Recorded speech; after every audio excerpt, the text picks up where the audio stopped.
High, আপনার সবাই ভালো আছেন তো? আজকে বিকেল ৩টের দিকে ছেলেকে নিয়ে ওর স্কুলে যাওয়ার জন্য তৈরি হয়ে গেলাম। তো শুরুতে একটা রিক্সা নিয়ে বের হয়ে গেলাম জাস্ট অডিটোরিয়ামে। তো দেখতে পাচ্ছেন ও অডিটোরিয়ামের গেট দিয়ে ঢুকছে। এখন প্রশ্ন করতে পারেন যে বন্ধের দিন স্কুলে কিসের জন্য যাওয়া? আজ 25শে মার্চ গণহত্যা দিবস। তো ওদের স্কুলে জাস্ট আজকে একটু আলোচনা সভা, ছোটোখাটো একটু অনুষ্ঠান হবে, খুবই সাদামাটাভাবে। আর মূলত ওদের 26শে মার্চের অনুষ্ঠানের জন্য রিহার্সেল করানো হবে। তো ওদেরকে ডাকা হয়েছে যারা যারা মানে গানে করে সেই পার্টিসিপেটদের, আর সাথে যে টিচাররা গান করে সেই টিচার্সরা। তো ওনারা আগে সেই অডিটোরিয়ামে উপস্থিত হয়েছে। এখন জাস্ট মানে যে ছেলেমেয়েরা গান করবে তাদেরকে বলা হয়েছে। তো একের পর এক সব বাচ্চারা ঢুকছে।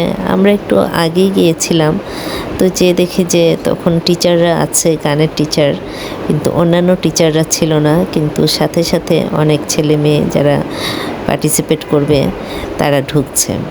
তো ওদের প্রথমে রিহার্সেল করানো হবে, যেহেতু কাল 26শে মার্চ, সেটার জন্য। তো তখন অডিটোরিয়াম ফাঁকাই ছিল, অন্য কোনো টিচাররা ঢুকেনি। আর তাছাড়া আমি আগে বললাম যে আলোচনা সভাও হবে, তো ওই টিচাররাও ঢুকেনি। তো ওদেরকে ফাঁকা অডিটোরিয়ামে আগে রিহার্সেলগুলো করিয়ে নিচ্ছে। শুধু একটা দুইটা গান না, তো প্রায় বেশ কয়েকটা গান ছিল। প্রতিটা গানে একের পর এক টিচাররা ওদেরকে রিহার্সেল করেছিল। তারপর যখন প্রায় রিহার্সেলে শেষ পর্যায়ে, তখন সেখানে অন্যান্য টিচার্সরাও ঢুকছে আস্তে আস্তে করে। তো ওই মুহূর্তে অডিটোরিয়ামটা খুবই ফাঁকা ছিল। তো যখন ওদের সব গানের রিহার্সেল শেষ হয়ে গেল, তখন আলোচনা সভা আরম্ভ হবে। তো সেই আলোচনা সভাতে সব টিচার্সরা এসেছে এবং তখন অডিটোরিয়ামটা মোটামুটি ভরপুরই ছিল।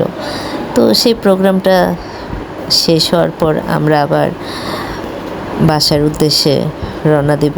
তো অডিটোরিয়াম থেকে বের হয়ে যাচ্ছে, তারপর আবার একটা রিক্সা নিয়ে আবার বাসায় এসে পড়েছে।